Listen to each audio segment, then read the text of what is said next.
नित्यं वेदवाणी प्रवर्धयेत्। ॐ गुरुर्ब्रह्मा गुरुर्विष्णु गुरुर्देवो महेश्वर गुरुर्साक्षात् परब्रह्म तस्मै श्री गुरुवे नमः। वक्रतुण्डं महाकाय सूर्यकोटि समप्रभ निर्विघ्नं कुरु मे देव सर्वकार्येषु सर्वदा।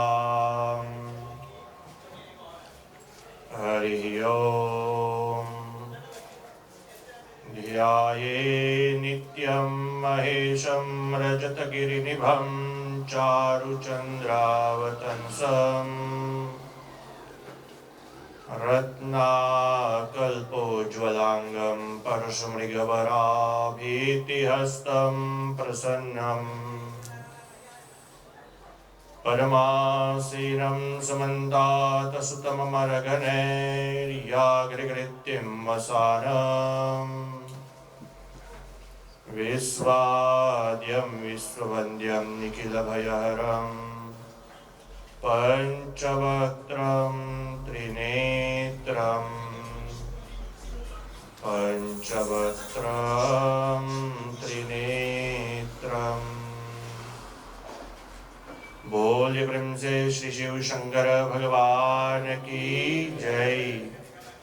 यज्ञ नारायण भगवान की जय। आइए हम सभी लोग मिल करके भगवान के नाम को उच्चारण करिए।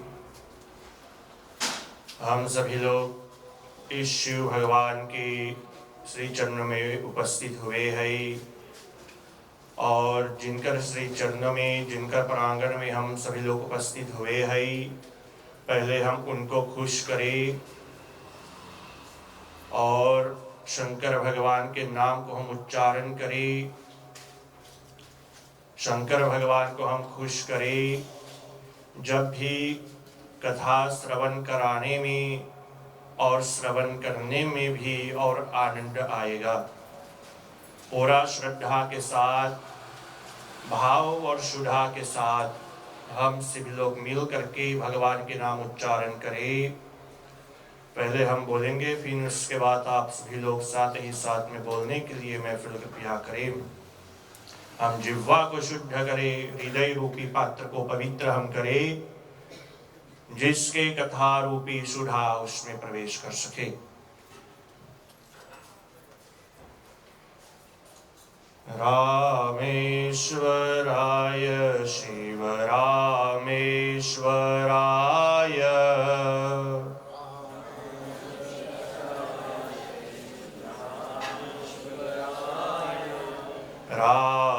रामेश्वराय शिव रामेश्वराय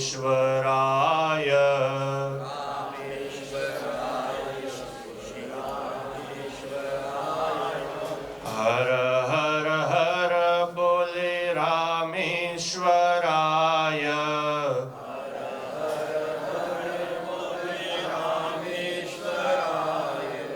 हर हर हर बोले रामेश्वराय।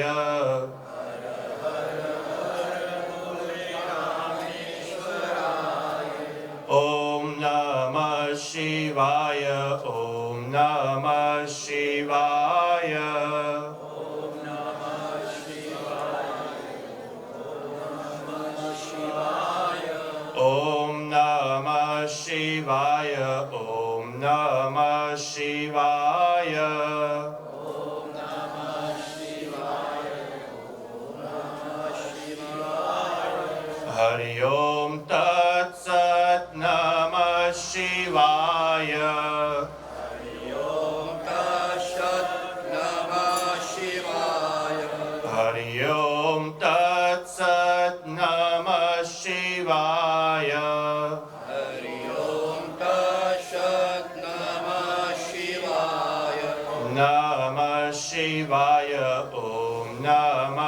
शिवाय नमः शिवाय नमः शिवाय नमः शिवाय ॐ नमः शिवाय नमः शिवाय नमः शिवाय नमः शिवाय ॐ नमः शिवाय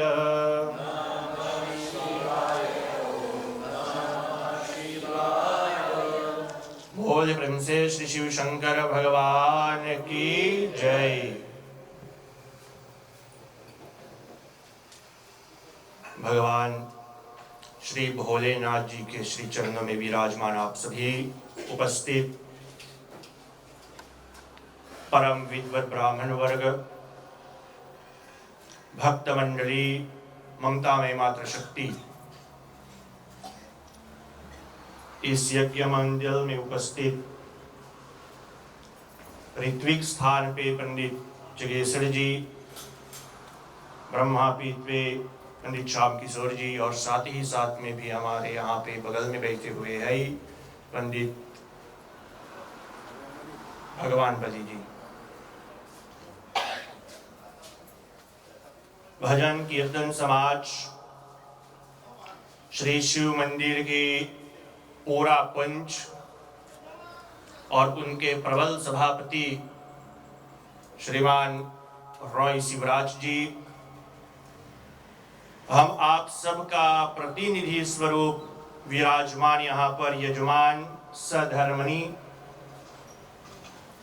जो यहाँ पे सभापति था 15 वर्ष तक, श्रीमान कोश जी, उनकर पुत्र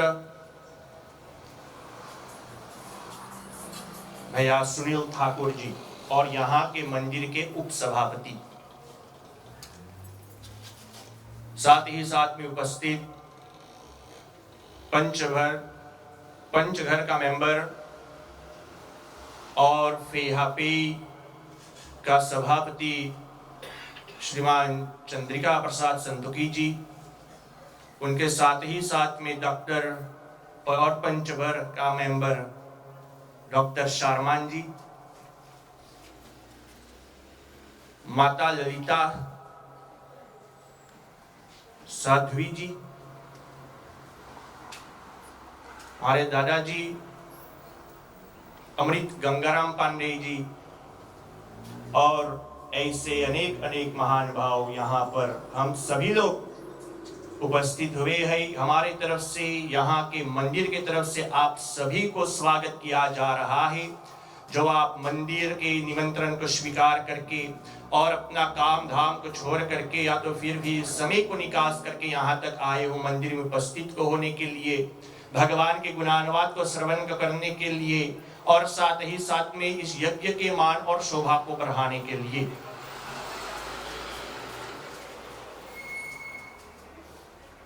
आप सभी को इस मंदिर के निर्माण जयंती के उपलक्ष्य पर आप सभी को बधाइयां दिया जाता है।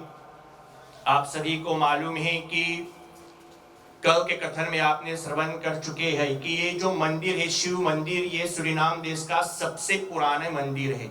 द ओल्डेस्ट मंदिर ऑन सूरीनाम 120 या 130 साल के आसपास में ही है। इतने हुआ है कि लोग को भी मालूम नहीं कि कितने साल। और जो पुराने मंदिर था यहाँ पे, वहां पर चित्र पे उसका छापा रखा गया है, और वो पुराने मंदिर भी वहीं पर था जहां पर आज वो स्कूल है, वहीं पर था। पुराना मंदिर, पूरा लकड़ी का ही मंदिर, और आज 120-130 साल लगभग का ही मंदिर।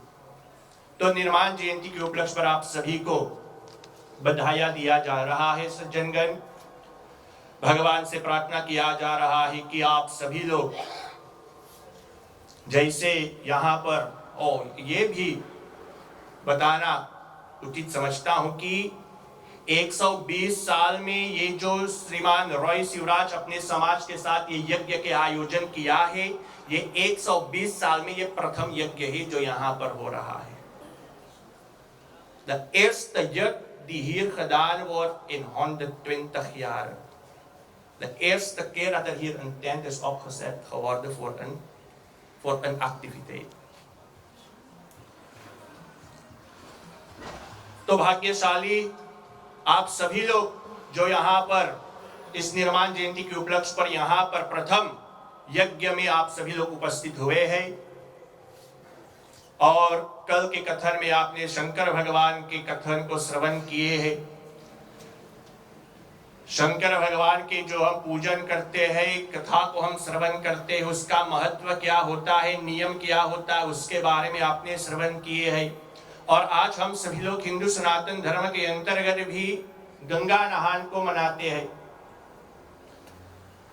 आपने कल श्रवण कर चुके हैं कि शंकर भगवान के गले में वो सर्प जो है वो कौन है और कैसे शंकर भगवान के गले में उनको धारण किया।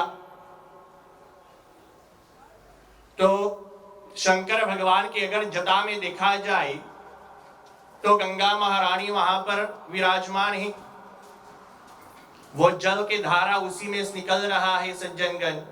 और आज भी हम सभी लोग गंगा नहान मनाते हैं हिंदू सनातन धर्म के आधार से। हम सभी को मालूम है कि गंगा जल जो है, गंगा में स्नान करने से हमारे जो पाप है नष्ट होता है, सभी को मालूम है। गंगा माँ के प्रति, गंगा नदी जो भारत देश में बहता है हरिद्वार में, तो गंगा माँ के प्रति सभी को पूरा श्रद्धा है। कारण कि लोग को मालूम है कि गंगा माँ में स्नान करने से हमारे जो पाप है सब नष्ट हो जाएगा, तो श्रद्धा है लोग को। और बाकी देवी देवताओं के जो पूजन हमको करना है तो श्रद्धा नहीं है, विश्वास नहीं है।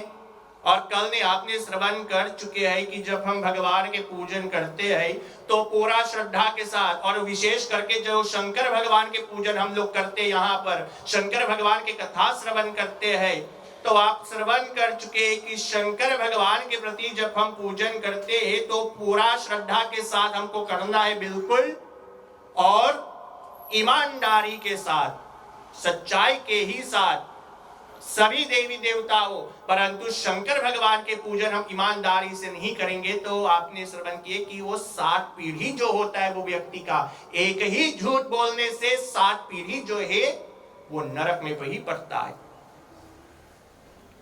तो सज्जनगण, गंगा नदी का जन्म कैसे हुआ है हम सभी तो को मालूम है। हम सभी को के घर में या तो 99% लोग के घर में गंगा जल होता है। गंगा जल हम रखते हैं, गंगा जल हम पूजन में इस्तेमाल करते हैं, देवी देवताओं के लिए हम अर्पण करते हैं, और विशेष करके शंकर भगवान के लिए हम अर्पण करते हैं। और गंगा माँ के पूजन किया जाता है, वो विशेष करके जो देवी माँ के एक स्वरूप है कि हम देवी माँ के पूजन हम करते हैं। गंगा जल हम अपने घर में रहते हैं, और गंगा नदी जो होता है वो एक सबसे पवित्र नदी होता है। तो गंगा नदी का जन्म कैसे हुआ है और किंकर आशीर्वाद से वो गंगा पृथ्वी पर आए हैं, हमको ये जानना चाहिए। हम गंगा नहान तो मनाते हैं हम सभी लोग, गंगा में हम सभी लोग डुबकी मारते हैं, स्नान करते हैं, परंतु उसका महत्व क्या है। गंगा नदी जो है, गंगा जो है सज्जनगण, वो स्वर्ग की नदी माना गया है। स्वर्ग के नदी माना गया है कारण कि गंगा में स्नान करने से हमारे जो पाप होता है वो सब नष्ट हो जाते हैं। इसका कहने का तात्पर्य ये नहीं है कि हम साल भर हम पाप करते रहे और गंगा नहान के दिवस पे हम जा करके गंगा में हम डुबकी मार ले और हम बस शुद्ध हो जाएंगे, सब पाप नष्ट हो जाएगा, नहीं। यह भी वर्णन किया गया है, मंत्र जो उच्चारण किया जाता है, गंगे च यमुने चैव गोदावरी सरस्वती नर्मदे सिंधु कावेरी जले अस्मिन् सन्निधिं कुरु। कितना नदियां है उस ये मंत्र में उच्चारण किया गया है। और गंगा नदी में स्नान करने से हमारे पाप जो है नष्ट होता है। और नर्मदा नदी में जो जो होता है उसको केवल दर्शन मात्र से, दर्शन करने से वो पाप जो है नष्ट होता है। और उसी नर्मदा नदी में वो नर्मदेश्वर लिंग निकलता है, जिसको हम शंकर भगवान साक्षात, हम शंकर भगवान को मान करके शंकर जी के हम पूजन करते हैं हम सभी लोग, वो नर्मदेश्वर लिंग पे। और वो लिंग का महत्व आपने श्रवण कर चुके कि वो पूरा वो ब्रह्मांड होता है।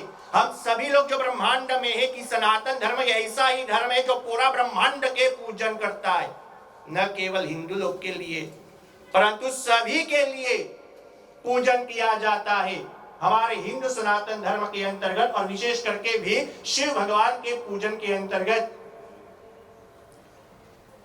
सज्जनगण, गंगा की उत्पत्ति कैसे हुआ है? हम स्नान करते उसमें, परंतु उनका उत्पत्ति हुआ है कैसे?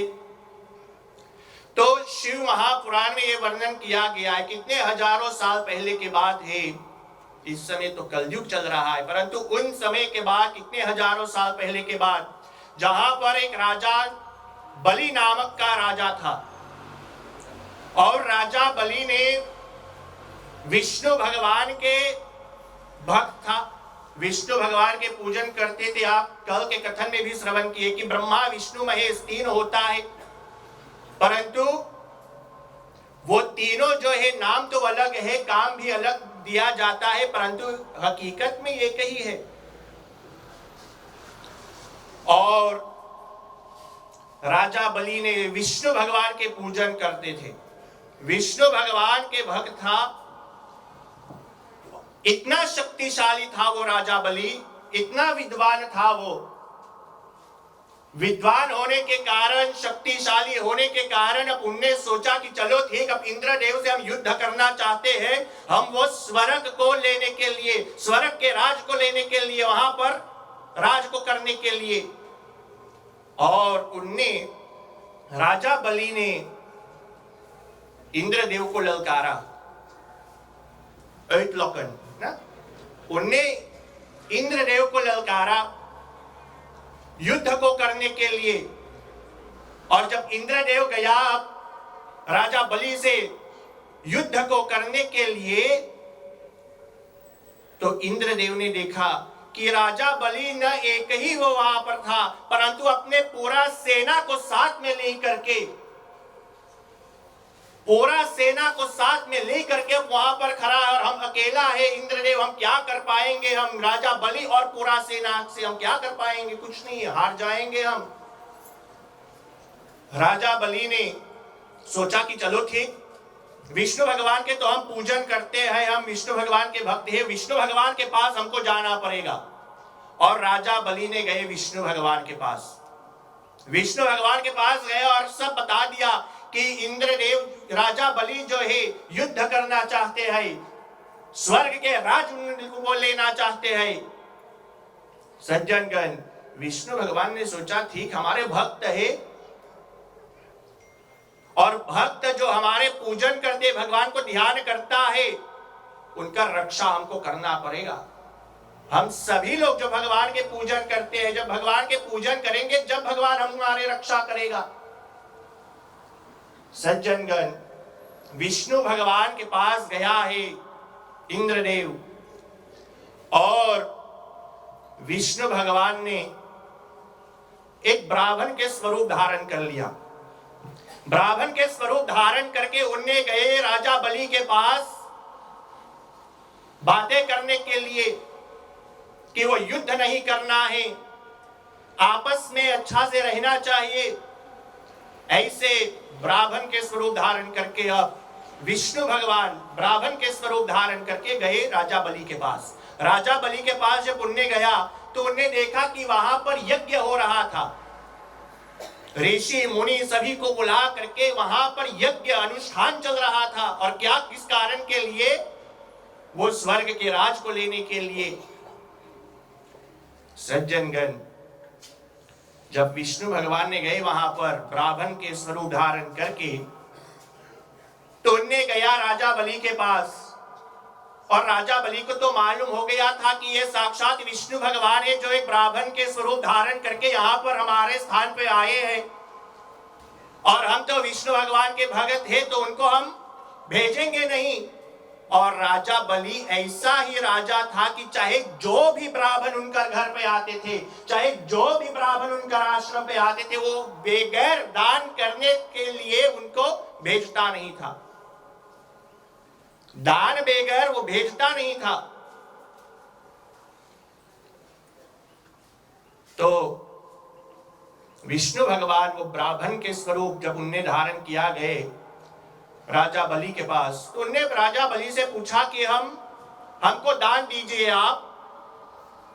और राजा बलि ने पूछा कि आप दान मांग रहे हो, तो दान में क्या देना चाहिए आपको, पूछिए आप और हम देंगे। कारण कि उनको मालूम कि वो साक्षात विष्णु भगवान है जिनका हम पूजन हम करते हैं। तो विष्णु भगवान ने कहा कि आप मेरे को 3 कदम की जमीन दे दीजिए। धरती जो एक जमीन इंद्री स्तप, वो 3 स्तप के जो है 3 कदम की जमीन आप मेरे को दीजिए, दान दीजिए मेरे को।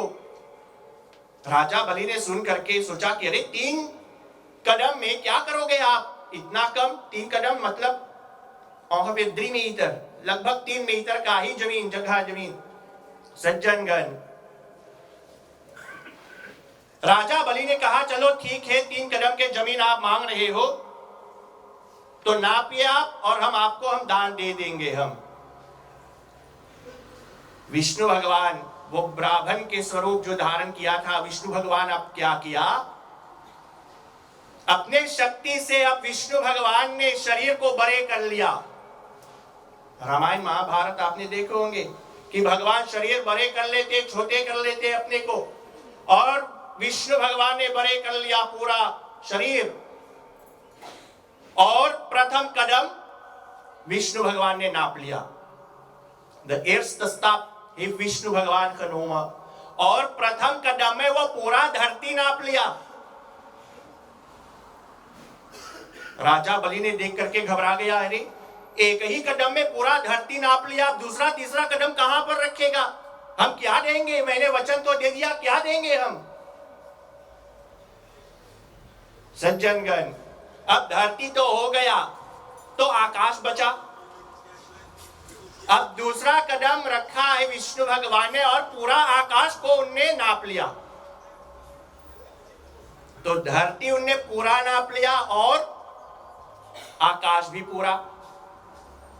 तो अब बचा है क्या, कुछ भी नहीं।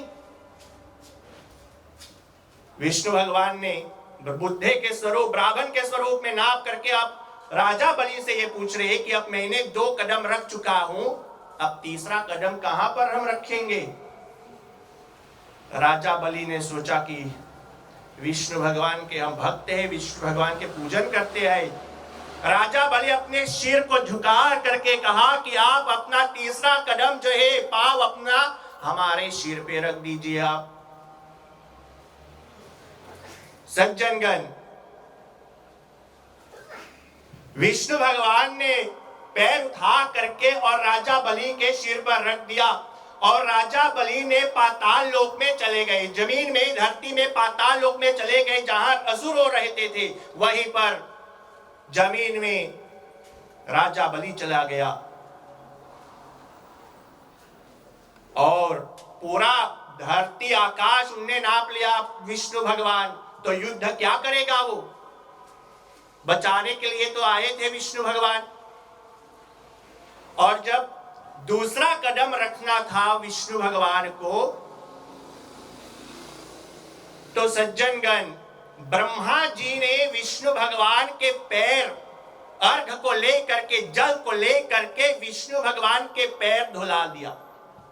और धुलाने पे एक कमंडलू, कमंडलू मतलब एमर बाल्टी जैसा एक कमंडलू, वो अर्घ जो है उनने उसको वो कमंडलू में पकड़ लिया।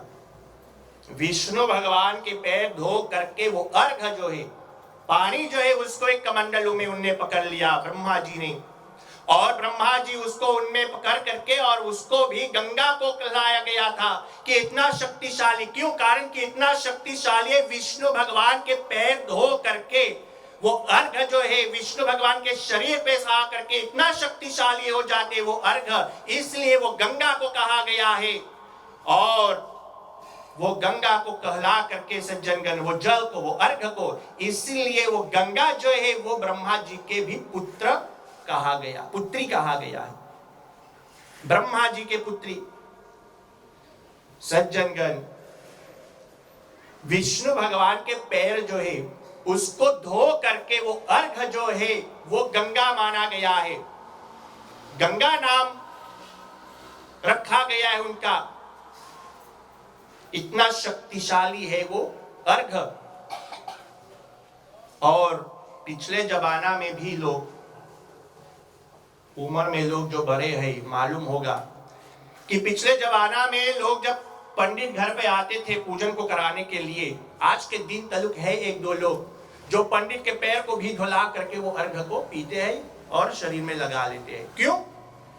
पैर को क्यों धोना है? कितने लोग सोचते कि पंडित आते हैं बस गंदगी लगा हुआ है उसको धोना है, नहीं। पैर में जो है सज्जनगण, वहां पर साक्षात तोन जो होता है ना, तीन तोन जो है वहां पर साक्षात विष्णु भगवान, ब्राह्मण के पैर में विष्णु भगवान वास करते हैं कि वह विष्णु भगवान को हम स्वागत करें, स्नान कराए। और आज के दिन भी लोग है, अभी मेरे को उतना ज्ञान नहीं था जब हम पढ़ रहे थे, तो मैंने भी गया था किसी के घर पे और वो ले करके अर्घ को पी लिया। बाद में गुरुजन से मेरे को पता चला है कि क्यों, किस कारण के लिए, और आज तलक वो व्यक्ति करते, अर्घ को ले करके पी लेगा और शरीर में लगा लेगा। सज्जनगण, तो विष्णु भगवान, मान लो, देख लो कि विष्णु भगवान साक्षात भगवान, भगवान के पैर धो करके वो इतना शक्तिशाली अर्घ जो है वो गंगा है, जिसमें हम नदी में स्नान करके और हम शुद्ध हो जाते, पवित्र हो जाते, पाप से हम दूर हो जाते हैं हम। सज्जनगण, अब जब गंगा मां जब हो गया तो गंगा धरती पे आए कैसे? गंगा तो है पर आए है कैसे धरती पे?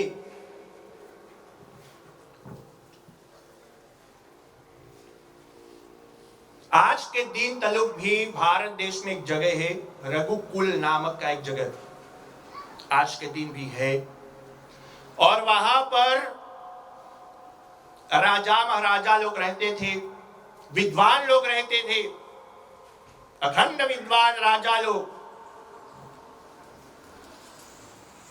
और राजा लोग वहां पर रह करके राज करते थे, और राज करने के लिए भी कुछ करना पड़ता है, भगवान के पूजन करना पड़ता है, वो शक्ति को प्राप्त करने के लिए। जब हमको देश को चलाना है, हमको मंदिर को चलाना है, चाहे जो भी करना है, तो हमको भगवान के आशीर्वाद प्राप्त करना है, बगैर वो आशीर्वाद से हम कुछ भी प्राप्त नहीं कर पाएंगे।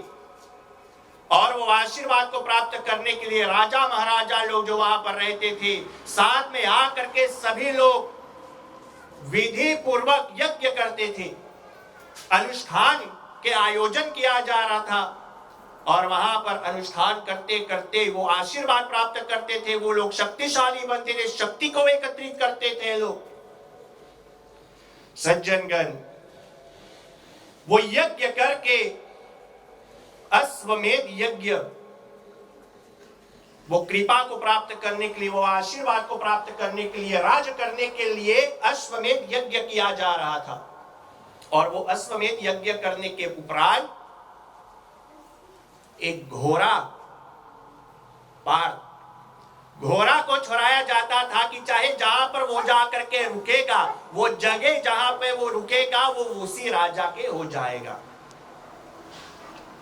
सज्जनगण, ऐसे अश्वमेध यज्ञ के आयोजन किया गया, और राजा सागर नामक का एक राजा था वहां पे, जो अश्वमेध यज्ञ के आयोजन किया, जैसे यहाँ पर यज्ञ के आयोजन किया गया है, परंतु वहां पर कितने सौ ब्राह्मण द्वारा अश्वमेध यज्ञ के आयोजन किया गया। और अश्वमेध यज्ञ के जब उपरांत अब वो घोड़ा छोड़ा गया था, तो इंद्रदेव ने देख करके घबरा गया कि अरे अभी ये घोड़ा कहाँ जाएगा, अभी वो स्वर्ग में आ जाएगा तो स्वर्ग को हमको छोड़ करके जाना ही पड़ेगा। सज्जनगण, इंद्रदेव ने देख करके घबराहट में पड़ गया और घबराहट में पड़ करके इंद्रदेव ने उनने सोचा कि अभी जब घोड़ा यहां पर आ जाएगा तो राजा सागर का कब्जा हो जाएगा, आकर के यहां पर कब्जा कर लेगा वो और हमको यहां से भगना पड़ेगा, कारण कि हमको उनसे युद्ध करना पड़ेगा। तो युद्ध नहीं कर पाएंगे, इतना शक्तिशाली है वो राजा, तो राजा से हम युद्ध नहीं करेंगे, हमको भगना ही पड़ेगा यहां से। और ऐसे ही सोच करके सज्जनगण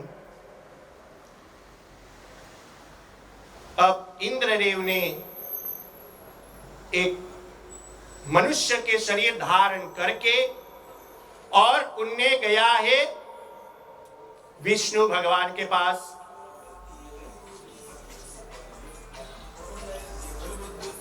सज्जनगण, विष्णु भगवान के पास गए, परंतु उनने सोचा कि चलो ठीक, वो घोड़ा को यहां पर आने से पहले वो घोड़ा को ले करके और किसी और जगह हम बांध दे। उनने गया, एक मनुष्य के शरीर धारण करके वो घोड़ा को ले करके और कपिल मुनि के आश्रम के पास जा करके उनने वो घोड़ा को बांध दिया। कपिल मुनि के आश्रम पे गया, बांध दिया, परंतु कपिल मुनि को कुछ भी मालूम नहीं था, कारण कि उस समय पे कपिल मुनि बैठ करके और जप कर रहे थे, संध्या करते थे, भगवान में ही लीन हो गया था। उनको कुछ भी मालूम नहीं कि वो बाहर क्या हो रहा था। और इंद्रदेव ने वो मनुष्य के स्वरूप धारण करके जा करके वहीं पर कपिल मुनि के आश्रम पे वो घोड़ा को बांध करके और चले गई फिर अपने लोक को। सज्जनगण, कपिल मुनि आश्रम में बैठ करके पूजन तपस्या जब कर रहे थे, उनको तो कुछ भी मालूम नहीं, परंतु यहां पर जिनने वो घोड़ा को छोड़ा था राजा सागर ने इतना ही पूजन करके इतना शक्ति को एकत्रित किया कि उनको भी मालूम हो गया कि किसी ने वो घोड़ा को पकड़ लिया, और उनने तुरंत अपने 7000 पुत्रों को भेजा है कि जाओ, आप लोग जाओ और देखो कि वो घोड़ा कहाँ है, किसने लिया उनको और वो घोड़ा क्या कर रहे हैं, और फिर वापस आकर के हमको खबर देना। सज्जनगण, पुत्रों ने सुन करके अब 7000 पुत्रों सभी ने चले गए अब ढूंढने के लिए कि वो घोड़ा कहाँ है। अब घोड़ा को ढूंढने के लिए गए वो लोग, और ढूंढते ढूंढते कितने समय बीत गया, शाम तक ढूंढ रहे थे। और जब भी जा करके वो लोग देखा कि कपिल मुनि के आश्रम के ही पास में वहां पर घोड़ा खड़े हैं, और वो समय हो गया कपिल मुनि के लिए फिर अपना ही पूजन करने के लिए, भगवान के ध्यान करने के लिए। और कपिल मुनि फिर बैठ करके भगवान के जप तपस्या संध्या आराधना कर रहे थे, और उसी समय पे उनने सुना आवाज जब आ रहे 7000 लोग के जब आवाज आएगा तो सभी लोग को मालूम हो जाएगा कि कुछ होने वाला है, इतना आवाज आ रहे हैं। तो कपिल मुनि ने सुन करके और अपना आंख को खोल दिया, और 7000 पुत्र वहां पर आश्रम पे आ गया था उनसे युद्ध को करने के लिए, कपिल मुनि से उनको मारने के लिए, कारण कि वो घोड़ा को पकड़ करके अपने आश्रम पे बांध दिया। परंतु कपिल मुनि का कुछ भी मालूम नहीं था, वो पूजन में लीन था, भगवान में ही लीन था, उनको कुछ भी मालूम नहीं था।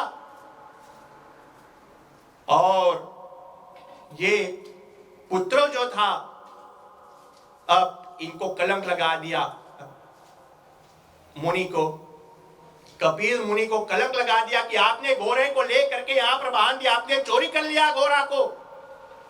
और कपिल मुनि ने बहुत क्रोधित हो गया सज्जनगण, बहुत क्रोधित कि मेरे को कुछ भी मालूम नहीं है और ये लोग मेरे को कलंक लगा रहे हैं कि मैंने घोड़ा को चोरी कर लिया। इतना ही क्रोधित हो गया मुनि ने। और मुनि तुरंत भगवान के प्रार्थना को किया, शक्ति को चलाए, शक्ति जो एकत्रित किया था, और उनने अग्नि से 7,000 पुत्रों को सभी को भस्म कर दिया वहीं पर। कपिल मुनि वही मुनि होता है जो सब चीज को त्याग करके एकांत में रहते, मौन धारण कर लेता है, भगवान के जप संध्या तपस्या करते, होम करते हैं, वही मुनि होता है। और उनने अग्नि से 7,000 पुत्रों को भस्म कर दिया। सज्जनगण, अगर किसी के मृत्यु होता है तो मृत्यु होने के बाद हमको श्राद्ध करना पड़ता है ना। श्राद्ध करना है जब भी जा करके वो आत्मा को शुभ स्थान और सुगति को प्रदान होगा। परंतु ये 7,000 पुत्रों को कुछ भी नहीं किया गया था, उनने भस्म किया और ऐसे ही छोड़ दिया। परिवार ने बहुत परेशान था, इतना तकलीफ, इतना परेशानी कि कितने सालों बाद जा करके उसी परिवार में सज्जनगण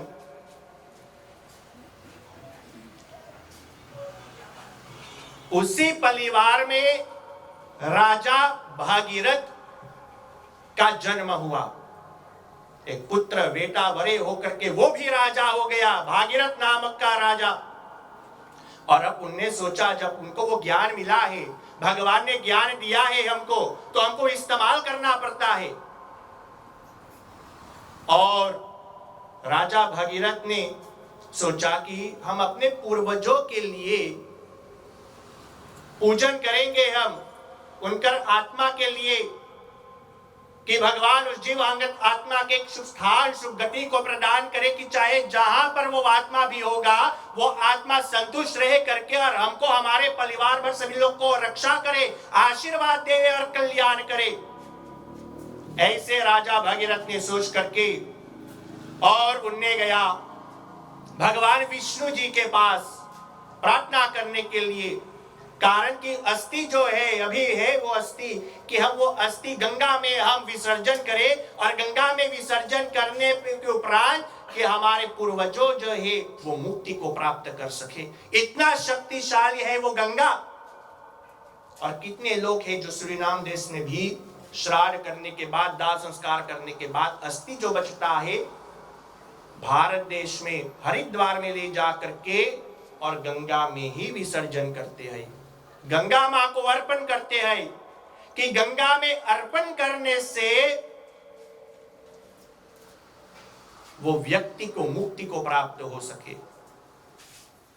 ऐसे राजा भागीरथ ने सुन करके सोच करके और विष्णु भगवान के पास गए कि कृपा कीजिए आप भगवान नारायण जी, आप कृपा कीजिए। और प्रार्थना करने लग गया, उनने भगवान से प्रार्थना करने लग गया, पूजन करने लग गया कि विष्णु भगवान संतुष्ट रहे, खुश रहे और आशीर्वाद देवे, गंगा मां को लाए कि हम गंगा में हम प्रवेश करें, हम गंगा में ले जाकर के अस्थि जो है हम उसको हम विसर्जन करें, और हमारे पूर्वजों जो है उनका आत्मा संतुष्ट रहे, और चाहे जहां पर भी होगा हमारे परिवार भर सभी लोग को कल्याण करे।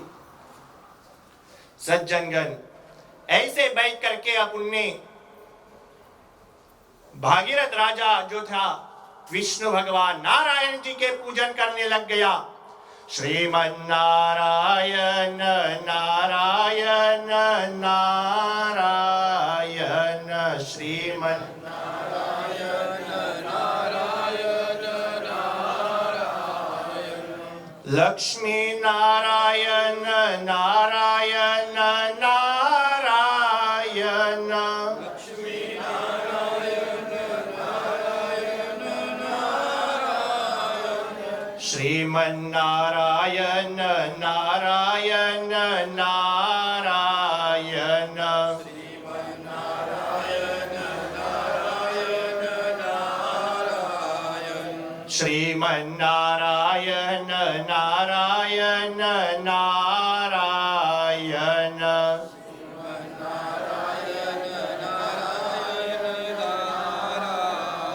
लक्ष्मी नारायण नारायण नारायण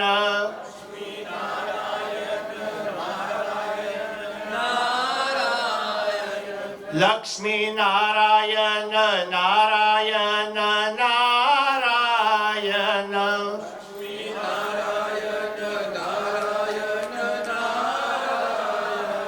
श्रीमन्नारायण नारायण नारायण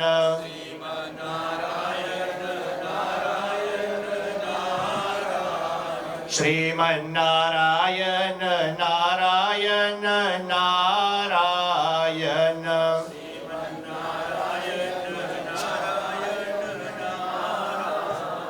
श्रीमन्नारायण नारायण नारायण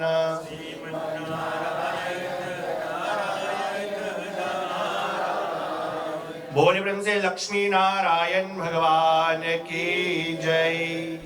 सज्जनगण, अब राजा भागीरथ ने प्रार्थना किया विष्णु भगवान से, और गंगा मां को धरती पे आना था, परंतु गंगा मां अगर ऐसे आता तो गंगा में इतना ही वेग है, इतना क्राफ्ट सोखरो, कि अगर वो वैसा ही आता तो आज के दिन हम सभी लोग यहां पर बैठे नहीं होते। इतना ही पानी, इतना ही जल, आंधी तूफान ले करके जब आते गंगा मां, इतना शक्ति से जब आते तो सब नष्ट हो जाता। तो इसी कारण अब विष्णु भगवान से जब प्रार्थना किया है भागीरथ ने, तो विष्णु भगवान शंकर भगवान के पास गए और शंकर भगवान से अब प्रार्थना किया कि हे शंकर भगवान, आप हम सभी को आप रक्षा कीजिए। गंगा मां को लाना है, धरती पे आना है गंगा मां को, परंतु अगर गंगा मां ऐसे ही आ जाएगा तो हम सभी लोग नष्ट हो जाएंगे, सब नष्ट हो जाएगा, बिल्कुल नष्ट हो जाएगा। आप कृपा करके शंकर भगवान, आप हम सभी को रक्षा कीजिए आप, और आप गंगा मां को अपने जटा में बांध लीजिए। ऐसे विष्णु भगवान ने शंकर भगवान से प्रार्थना किया। सज्जनगण, परंतु फिर भी जब गंगा मां धरती धारा धाम पे आए तो इतना बारिश होने लग गया था, इतना आंधी तूफान लेकर के आ रहे थे गंगा मां ने, कि शंकर भगवान ने सोचा नहीं, हकीकत में बचाना ही पड़ेगा सभी को। हमारे लोग के कल्याण के लिए शंकर भगवान ने गंगा मां को अपने जटा में ले करके और उन्हें बांध लिया कि वो इतना वेग से न आए, नहीं तो सब नष्ट हो जाएगा। और उनने गंगा मां को लेकर के, वो गंगा जो है अपने जटा में लेकर के बांध लिया, और उसी में से एक धारा धरती पे जाने लग गया। जो हम शंकर भगवान के जटा हम देखते हैं। और सज्जनगण, किस दिवस पे, किस मास में गंगा मां धरती धारा धाम पे आए? कार्तिक मास के शुक्ल पक्ष। हर एक मास को एक नाम होता है, जैसे कैलेंडर के मुताबिक, तो पंचांग के मुताबिक भी हर एक मास को एक नाम होता है। और ऐसे ही कार्तिक मास में, जिस मास में आज हम सभी लोग हैं, कार्तिक मास, और हर एक मास में दो पक्ष होता है, एक शुक्ल पक्ष और एक कृष्ण पक्ष। शुक्ल पक्ष जो अंजोरा पक्ष होता है, अंजोरिया जो हम कहते हैं, कृष्ण पक्ष जो हम अंधेरिया कहते हैं, अंधेरा पक्ष। तो दो पक्ष होता है, शुक्ल पक्ष और कृष्ण पक्ष। परंतु ये हुआ है शुक्ल पक्ष में, कार्तिक मास के शुक्ल पक्ष के पूर्णिमा तिथि पे। और पूर्णिमा तिथि कब है? आज ही के दिन, कार्तिक मास के शुक्ल पक्ष के पूर्णिमा के तिथि पे गंगा मां इस धरती धारा धाम पे आए। हम सभी लोग गंगा मां में प्रवेश करते, गंगा मां में हम स्नान करते हैं, पाप को नष्ट को करने के लिए। इतना शक्ति है गंगा मां में सज्जनगण, कि हम वो गंगा जल से हम मुक्ति को भी प्राप्त कर सकते हैं। इसीलिए जब डॉक्टर ने किसी को जवाब दे देता है तो लोग पंडित को बुला करके भगवत गीता के पाठ करवाते हैं, पाठ श्रवण कराते हैं। कितने लोग हैं गंगा जल को ग्रहण करवाते पिलाते हैं। गंगा जल नहीं है तो कितने लोग तुलसी पात्र अर्घ में मिला करके पिलाते हैं कि उनको वो मुक्ति को प्राप्त हो जाए। भगवान से प्रार्थना किया जाता है लक्ष्मी नारायण विष्णु भगवान जी से कि उनको वो मुक्ति प्राप्त हो जाए। सज्जनगण, गंगा नदी जो बहता है, कितने बड़ा नदी है, सारा मकारी फिर जैसा या नहीं? सज्जनगण, इतना ही बड़ा 2506 किलोमीटर का ही नदी, 2506 किलोमीटर लंग गंगा नदी। और गंगा नदी में जो ऑक्सीजन रहता है वो 25% और रहता है जो दूसर नदी में ही रहता है। 25% mer zuurstof dan de andere rivieren. Onderzoek heeft dat uitgebleken. सज्जनगण, तो गंगा में हम सभी लोग स्नान करते हैं और उस गंगा नदी में ये भी कि वो गंगा जल जो होता है, बैक्टीरिया जो होता है, उसको भी मार देते हैं। उस अर्घ जो है, जल जो होता है, गंगा जल जो होता है, हम उसको चाहे जितना साल तक हम अपने घर पे रखेंगे वो सड़ेगा नहीं, उसमें बदबू नहीं आएगा। परंतु हम ऐसा ही अर्घ नल में स्ली करके उसको हम 1-8 महीने के लिए हम इस तरीका से हम रख देंगे तो उसमें कितना बदबू नहीं आते हैं। तो कम स्लेमरख ना, परंतु गंगा जल में नहीं, इतना शक्ति है वो गंगा जल में। सज्जनगण, तो गंगा जल में बैक्टीरिया भी नहीं उत्पन्न होता है और मच्छर जो होता है वो भी पैदा नहीं होता उसमें। कितने लोग पूछते कि जो गंगा नदी है उसमें मच्छर जो होता है उससे क्या होता है? उसमें मच्छर पैदा नहीं हो सकता है। Het is een onderzoek die gedaan is geworden en dit alles is geconstateerd geworden door deze onderzoek कि जो गंगा बहता है, हाँ सरल है। कितने लोग मानते कितने नहीं मानते कि उतना शक्ति उसमें है। इसलिए भजन में भी गायन किया गया है, मानो तो मैं गंगा मां हूं, ना मानो तो बहता पानी। मानो तो गंगा मां शक्तिशाली है, हम माता है, हम पाप को हम नष्ट कर सकते, आशीर्वाद को हम दे सकते, और अगर नहीं मानना चाहते हो तो नहीं मानो तो हम बहता पानी। सज्जनगण, और जब हम भगवान की प्रार्थना करते हैं, गंगा माँ के प्रार्थना करते हैं, शंकर भगवान के प्रार्थना करते हैं, तो हम क्या प्रार्थना करते हैं? कितने लोग हैं जो अपने देश को छोड़ करके और जाते हैं हरिद्वार, भारत में गंगा स्नान को करने के लिए, परंतु हमारे देश में जो नदी है उनका हम भी आवाहन करें, गंगा माँ के आवाहन करें। पंडित द्वारा पूजन किया जाता है, आवाहन किया जाता है गंगा माँ को, और हम उसी नदी को हम गंगा को मान करके और हम पूजन हम करें। और हम सभी लोग जब पूजन करते हैं, कितने लोग हैं जो हाँ जाना है हमको, पाप धोना है हमको, और उसी नदी में जा करके लोग क्या कहेगा कि भगवान हे गंगा माँ हमारे सब पाप को नष्ट कीजिए, हमको ये दो, अब हमको धन दो, दौलत दो, जगह दो, बेटा दो, पुत्र दो, ये दो वे। सज्जनगण, मैंने बता चुका हूं कि जब हमको भगवान के पूजन करना है तो हमको ये प्रार्थना ही नहीं करना चाहिए क्योंकि ये दे वो दे वो दो, नहीं।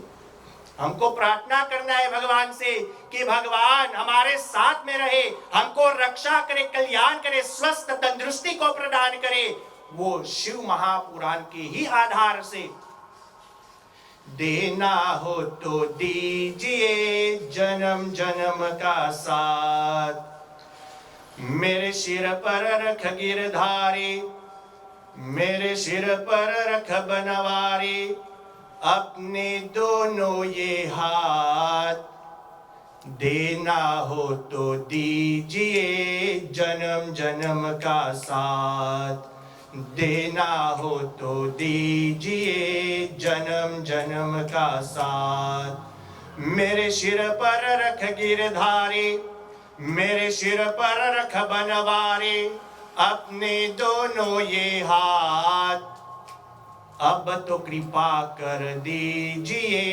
जन्म जन्म का साथ, अब तो कृपा कर दीजिए जन्म जन्म का साथ। कि हम भगवान से प्रार्थना करें कि भगवान जन्म जन्मांतर कल्प कल्पांतर युग युगांतर तक हमारे रक्षा करे, आशीर्वाद देवे, और कि हम स्वस्थ तंदुरुस्ती को प्रदान करे सज्जनगण। ऐसे हम भगवान से प्रार्थना करें, और न कि हमको ये दो वो दो, कि भगवान हमको इस शरीर क्यों दिया है, किस कारण के लिए दिया है। मेहनत नहीं करेंगे हम, सब भगवान से ही मांगेंगे तो हम किस कारण के लिए हम यहाँ पर धरती पे आए सज्जनगण। तो कहने का तात्पर्य ये है कि भगवान के हम पूजन करें, गंगा मां में हम स्नान करें, और भगवान से हम प्रार्थना करें कि भगवान हमको, हमारे परिवार को, समाज को, गांव निवासियों को, सभी को रक्षा करे, आशीर्वाद देवे और कल्याण करे। और भगवान के आशीर्वाद से हम अपने जीवन में जो भी प्राप्त करना है, हम प्रयास करें उसको प्राप्त को करने के लिए। तो सज्जनगण, इन्हीं शब्दों के साथ मैं अपने वाणी को उपसंहार कर रहा हूं, इन्हीं आशा और उम्मीद के साथ कि आप कथा को श्रवण करके ज्ञान जो है उसको आप निकाल करके अपने जीवन में उतारने के लिए प्रयास करें। अगर कुछ बोलने में, जाने या अनजाने में भूल चूक हो गया होगा तो उसके एकांत में छोड़ देना, उसके लिए क्षमा करना। परंतु कथा के महत्व जो है श्रवण करना, उसके बाद मनन करना, और मनन करके ज्ञान जो है उसको निकाल करके अपने जीवन में उतारने के लिए हम प्रयास करें। हम उसी धर्म के मार्ग पे हम चलते रहे, और उसी धर्म के मार्ग पे चलते हुए भगवान हमको आशीर्वाद देवे, कल्याण करे और रक्षा करते रहे। आइए हम सभी लोग भगवान शंकर जी के नाम उच्चारण करते हुए हम अपने वाणी को उपसंहार करें।